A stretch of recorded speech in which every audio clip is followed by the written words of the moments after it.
कभी क्षत्रिय कुलभूषण तो कहीं दबंग और कभी बाहुबली कहे गए, कहीं सनातन के हार्डकोर समर्थक तो कभी कुशल राजनीतिज्ञ की पदवी से उन्हें नवाजा गया। जी हाँ, मैं बात कर रहा हूँ कुंडा से कई बार के विधायक रघुराज प्रताप सिंह उर्फ राजा भैया की, जो इस वक्त चर्चा में है। 7 से 16 नवंबर तक 10 दिवसीय एक यात्रा दिल्ली से वृंदावन तक जा रही है, जिसके मुखिया हैं धीरेन्द्र कृष्ण शास्त्री। फरीदाबाद में इसी यात्रा को राजा भैया ने ज्वाइन किया और साथ चलने के साथ साथ माइक पर उन्होंने उद्घोष किया कि जाति धर्म की करो विदाई, हम सब हिंदू भाई भाई। अब राजनीतिक हलकों में इस बात की चर्चा तेज है कि क्या सन 2027 के विधानसभा चुनाव के पहले राजा भैया अपनी पार्टी की छवि को धार देना चाहते हैं और वो हथियार है सनातन का। इस पर चर्चा करते हैं आज। आपको बता दें कि राजा भैया का परिवार शुरू से ही सनातन का हार्डकोर समर्थक रहा। उनके पिता उदय प्रताप सिंह विश्व हिंदू परिषद से जुड़े रहे, यहाँ तक कि उन्होंने अपनी इलाहाबाद की कोठी विश्व हिंदू परिषद को दान कर दी। राजा भैया ने भी राम मंदिर आंदोलन में भाग लिया। उनके पिताजी ने भी इस आंदोलन में बढ़ चढ़कर हिस्सा लिया।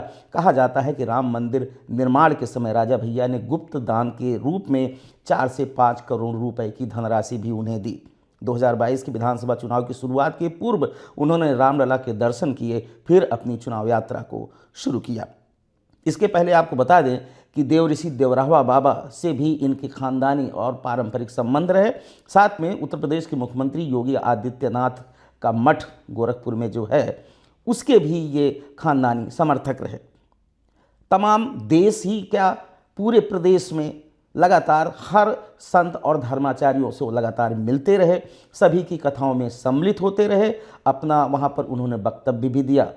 प्रयागराज में भी वह देवकी नंदन ठाकुर सहित तमाम धर्माचार्यों से मिलते हुए देखे गए, जहाँ पर उनका वक्तव्य काफ़ी वायरल हुआ, जिसमें उन्होंने कहा कि पाकिस्तान में 27% हिंदू थे, घटकर 1% हो गए। वहीं बांग्लादेश का भी उन्होंने उदाहरण दिया और कहा कि वहाँ पर 28% हिंदू आबादी घटकर अब 8% हो गई है।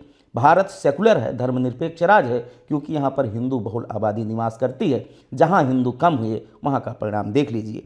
हिंदू जहाँ पर सुसुप्त है, जहाँ पर उदासीन है, वहाँ पर उसकी संख्या लगातार कम हो रही है। साथ ही उन्होंने ये भी जताया कि हमारे आने वाली पीढ़ियों को, हमारे बच्चों को सनातन के मूल को समझना होगा और हिंदुत्व की जो शैली है, जो जीवन दर्शन है, उन्हें उसके संस्कार में ढालना होगा। लगातार वह हिंदुत्व के हार्डकोर के रास्ते पर लगातार चल रहे हैं। राजनीतिक जो पंडित हैं वो ये मानते हैं कि कहीं न कहीं वह हिंदुत्व की विचारधारा के साथ आगे बढ़ रहे हैं, ताकि 2027 के विधानसभा चुनाव में उन्हें अधिक से अधिक फायदा मिले। लेकिन आपको बता दें कि उत्तर प्रदेश की राजनीति मुख्य रूप से जाति के ऊपर आधारित राजनीति है।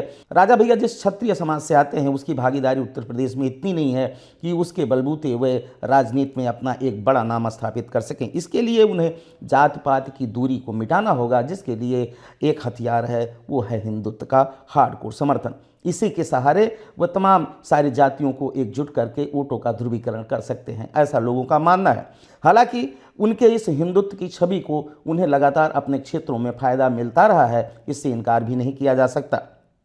बहुत सारे राजनीतिज्ञों का मानना है कि 2027 के विधानसभा चुनाव के पूर्व राजा भैया की जनसत्ता दल लोकतांत्रिक पार्टी भारतीय जनता पार्टी से गठबंधन कर चुनाव में उतरेगी और राजा भैया का जो प्रभाव क्षेत्र है वो कौशाम्बी और प्रतापगढ़ के इर्द गिर्द है, जहां पर भारतीय जनता पार्टी कमज़ोर मानी जाती है। अगर जनसत्ता दल अकेले चुनाव में, विधानसभा चुनाव में उतरती है, तो जनसत्ता दल के विधायक प्रत्याशियों को मिलने वाला हर वोट भाजपा को कमज़ोर करेगा। ऐसे में जनसत्ता दल और भारतीय जनता पार्टी का गठबंधन दोनों के लिए मुफीद साबित होगा। अगर भाजपा के लिए अगर ये मुफीद साबित होगा तो निश्चित रूप से यह फ़ायदेमंद राजा भैया के लिए भी होगा। आपको बता दें कि सनातन की राह पर चलते हुए राजा भैया ने कभी इसका राजनीतिकरण नहीं किया। वह इसको राजनीतिक लाभ के रूप में उन्होंने कभी नहीं देखा। लेकिन राजनीतिक पंडित ये मानते हैं कि एकमात्र सनातन ही एक ऐसा रास्ता है जिससे उनके वोटों में वृद्धि हो सकती है, उनका वोट शेयर बढ़ सकता है। हालांकि आपको बता दें कि उत्तर प्रदेश में भारतीय जनता पार्टी हार्डकोर हिंदुत्व का जो एक एजेंडा है उसको लेकर बहुत आगे बढ़ गई है। ऐसे में कोई क्षेत्रीय दल या कोई क्षेत्रीय पार्टी हिंदुत्व के एजेंडे को लेकर भाजपा के बैनर के नीचे पनप नहीं सकती है, ऐसा लोगों का मानना है। लेकिन राजा भैया के लिए हिंदुत्व की राह पर चलना राजनीति से प्रेरित ना होकर उनके अपने निजी विचारों को पोषित करता है। आपको बता दें कि प्रयागराज में जो भगदड़ हुई, जो मौतें हुई, उसको लेकर समाजवादी पार्टी के सदन में बयान के ऊपर राजा भैया का भाषण आप सभी को याद होगा कि किस तरीके से वो समाजवादी पार्टी के ऊपर भड़के थे। जब राजा भैया सदन में बोलते हैं तो पक्ष और विपक्ष दोनों उनको ध्यान से सुनता है। धर्म के प्रति, सनातन के प्रति, राजनीति के प्रति, समाज के प्रति उनका ज्ञान निश्चित रूप से काफ़ी विशद है, जिसकी लोग सराहना भी करते हैं। मुख्यमंत्री योगी आदित्यनाथ के हिंदुत्ववाद के एजेंडे को भी कभी कभार वो सदन में और बाहर भी समर्थन करते हुए देखे जा सकते हैं। अभी आज ही की बात है, उनके बड़े लड़के ने भी एक ट्वीट किया है जो दिल्ली में बम विस्फोट हुआ है, उसके ऊपर उन्होंने कहा है कि इसके इरादे समझने पड़ेंगे कि लोगों ने ये जो है घटना क्यों कारित की। इससे यह साफ झलकता है कि उनके पिता उदय प्रताप सिंह, राजा भैया, उसके बाद अब उनके लड़के भी इस सनातन की थाती को संभाल कर आगे बढ़ रहे हैं। उनके दोनों लड़कों को पिछले अगर कुछ दिनों में देखा जाए तो लगातार वो समाज में सक्रिय रहे, अलग अलग क्षेत्रों में लोगों से उन्होंने मुलाकात की है। ऐसी उम्मीद की जाती है कि 2027 के विधानसभा चुनाव में अपने पिता की राजनीतिक विरासत को आगे ले जाते हुए वह दिखेंगे भी।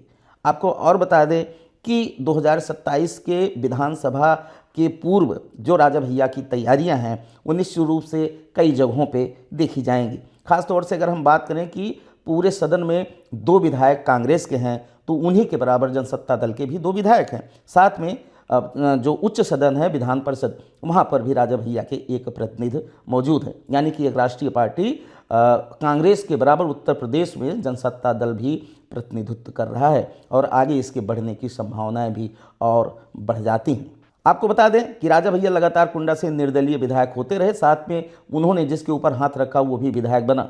लेकिन सन 2018 में उन्होंने अपनी नई पार्टी जनसत्ता दल लोकतांत्रिक बनाई और 2022 में उसके चुनाव पर वो वहाँ से विधायक भी बने। अब देखने वाली बात ये होगी कि 2027 के विधानसभा के समर में क्या उत्तर प्रदेश में भारतीय जनता पार्टी और जनसत्ता दल का गठबंधन होता है या फिर जनसत्ता दल अकेले चुनाव में उतरेगी। फिलहाल राजा भैया के बागेश्वर धाम की पदयात्रा में शामिल होने की चर्चा इसमें जोरों शोरों पर है। हालांकि ये पहली बार नहीं हुआ कि वह उनके इस यात्रा में शामिल है। जब उनकी पहली बार यात्रा हुई थी बागेश्वर से ओरछा तक, तब भी वो उसमें सम्मिलित हुई, जिसमें धीरेन्द्र शास्त्री ने राजा भैया की मुक्त कंठ से प्रशंसा भी की थी, तारीफ भी की थी। अब देखने वाली बात होगी कि विधानसभा चुनाव में, जो आगामी विधानसभा चुनाव होने वाले हैं, उसमें ऊँट किस करवट बैठता है, ये समय ही बताएगा। आपकी क्या राय है कमेंट बॉक्स में आप हमें ज़रूर बताएं।